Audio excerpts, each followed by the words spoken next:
Vera masih terus dirindukan. Lantas benarkah apabila kerinduan sedang melanda Mak Vera, Billy, dan Chan, maka tiba-tiba akan mati lampu? Pernah nih aku lagi duduk-duduk di sini, aku emang kalau lagi kesel gitu kan, suka kesel. Tiba-tiba dia manggil. Kebiasaan Olga kalau manggil aku pun di telepon pasti dia manggilnya 2 kali. Mak, nah, itu biasa dia tuh kayak gitu. Mak gue lagi ngapain bisa kayak gitu. Keputusan Nita Thalia mengubah penampilannya lewat operasi plastik ternyata mendapat tentangan dari ayah tercintanya. Lantas seperti apa tangis Nita Thalia saat bersujud di kaki sang ayah?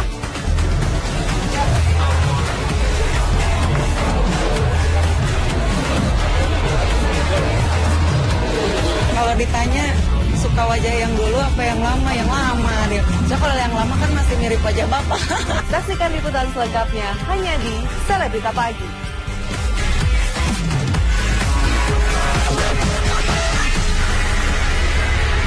Setengah tahun sudah berlalu pasca meninggalnya Olga Syahputra. Namun kenangan akan sosok komedian yang fenomenal itu seakan tak lepas dari orang-orang terdekatnya. Sang mantan manajer Mak Vera bahkan tetap tak bisa menahan tangis setiap mengenang anak kesayangan tersebut.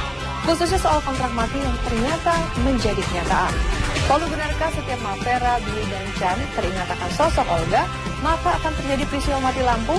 Dan seperti apa juga mereka mengenang sosok almarhum Olga Syahputra? Simak liputannya tentunya hanya di Selebrita Pagi.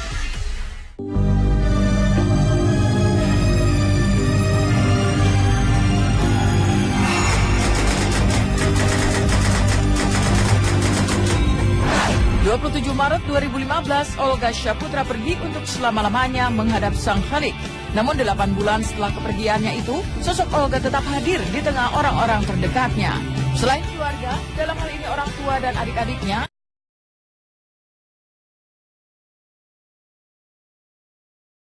dalam kehidupan almarhum Olga. Dan semenjak Olga, kedekatan keduanya dengan almarhum seperti tak pernah terputus. Beragam pertanda akan kehadiran Olga terus mereka rasakan dan alami.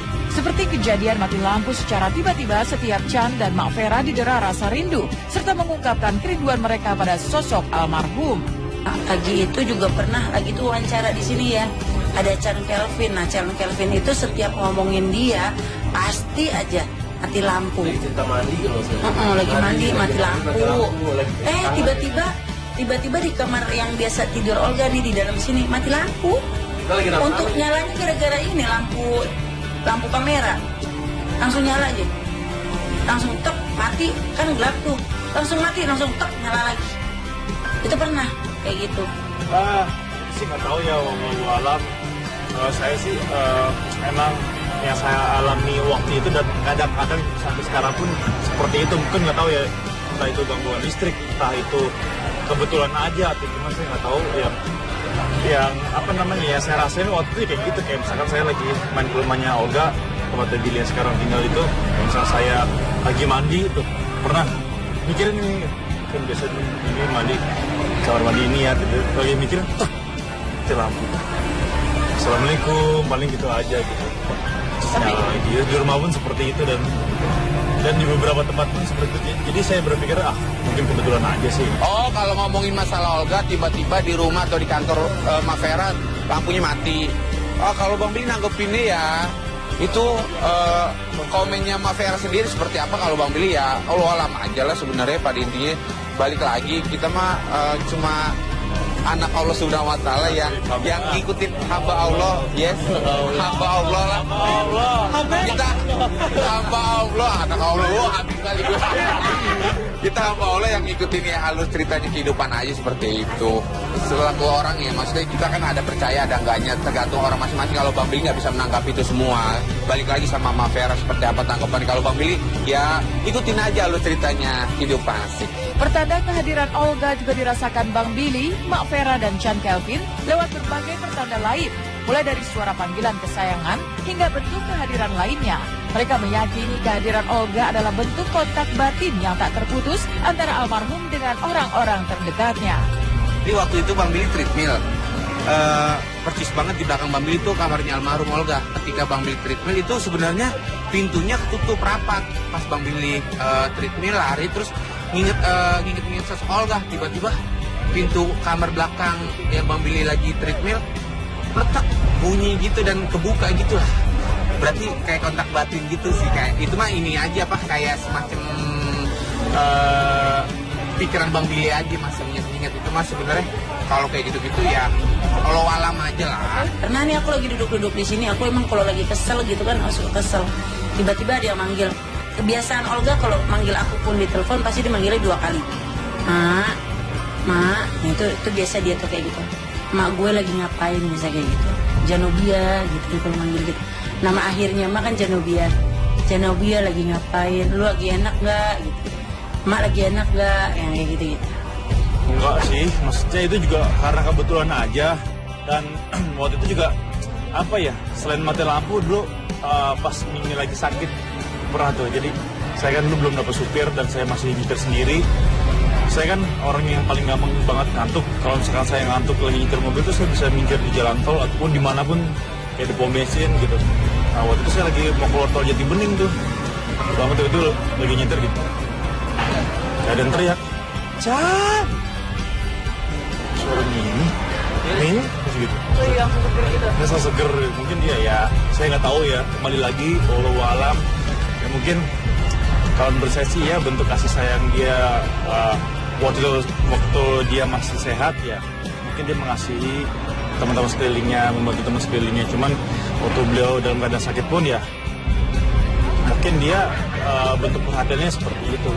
Di luar beragam pertanda yang acap dirasakannya, air mata Mak Vera langsung berlinang kalau mengingat soal kontrak mati yang pernah ditegaskan almarhum kepadanya. Sebagai manajer, Mak Vera memang acap terlibat dalam penandatanganan kontrak kerja Olga dengan para klien. Dan pada satu kesempatan, entah bergurau atau tidak, Olga pernah mengungkapkan jika ia ingin terikat kontrak mati dengan Mak Vera.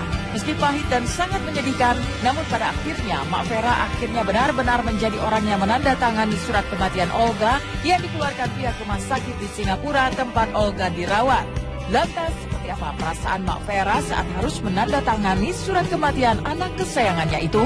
Jadi nggak pernah aku pisah sama dia, walaupun pokoknya dia bilang apa Ma, pokoknya senang, susah, sakit gue lo harus ada di samping gue.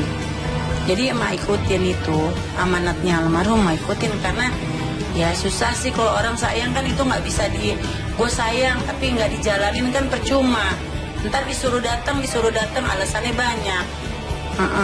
Alasannya ada aja. Kalau kita kan enggak, emang 24 jam siap. Kayak ini, kayak suami siaga. Kalau mah ibu siaga. Tanda tangan terakhir dia di dunia. Oh, aku itu nangisnya kayak cabut jantung aku gitu. Maksudnya benar omongan dia gitu loh. Sampai surat terakhir dia di dunia tuh nunggu emak tanda tanganin untuk surat kematian dia gitu. Oh itu sakitnya ya Allah. Karena aku bilang sama adikku, gak mungkin lagi nih aku ketemu nama ini kan. Gak mungkin lagi ngelihat nama Olga Syaputra di kontrak. Aduh ya Allah. Yang bisa misahin gue sama lu cuman Allah. Gak ada orang lain yang bisa misahin. Dan itu terbukti. Omongan itu aja. Beragam kenangan manis terhadap Olga seperti selalu ada di setiap helaan nafas Mak Vera. Tak heran jika di kantor manajemennya, Mak Vera sengaja tidak memindahkan barang-barang yang bisa mengingatkannya pada sosok anak kesayangannya itu. Termasuk sofa kenangan yang selalu ditiduri Olga saat ia datang ke kantor. Ini ruang tamu, jadi kalau misalkan Olga dari acara pagi itu Olga langsung kemari, masuk ke dalam, kemari, duduk di sini, langsung dia bilang, ini lu lihat deh Bang Pilih robek-robek ini nggak akan maganti karena ini kenangan almarhum kalau datang kemari pertama yang dibilang es teh manis, dia gitu telur dadar, jangan lupa sambal terasi sama ikan ini apa namanya tempe mendoan tuh, dia demen tempe mendoan, begitu ayam sama sambal deh sama kerupuk itu udah nggak tinggal. Sini dia bisa tiduran begitu dia bilang ke kamar. Ntar emak bilang ke kamar, itu kamar juga nggak berubah sampai sekarang, tetap seperti itu walaupun berantakan ya karena ini juga base camp jadi semua tumpah ruah di sini, anak didik semua di sini. Dalam jangka waktu lama, sosok Olga sepertinya tak akan lekang dari kantor manajemen Mak Vera. Karena selain barang-barang kenangan, di kantor ini pula Olga sang superstar memiliki kamar khusus tempat ia dan Mak Vera curhat. Di kamar inilah Olga acap mengeluarkan suka dan duka kehidupan panggung yang dilakoninya. Nah, kalau mau tahu, nah ini ruangannya almarhum sama emak. Kalau misalkan tempat kita curhat, ngomongin yayangnya, ngomongin ceritanya hari ini ngapa-ngapain, dia lagi hari ini kesel sama siapa, dia gitu seneng sama siapa, sayang sama siapa, ini tempat ini. Dan tidak berubah. Nah, Olga tuh biasanya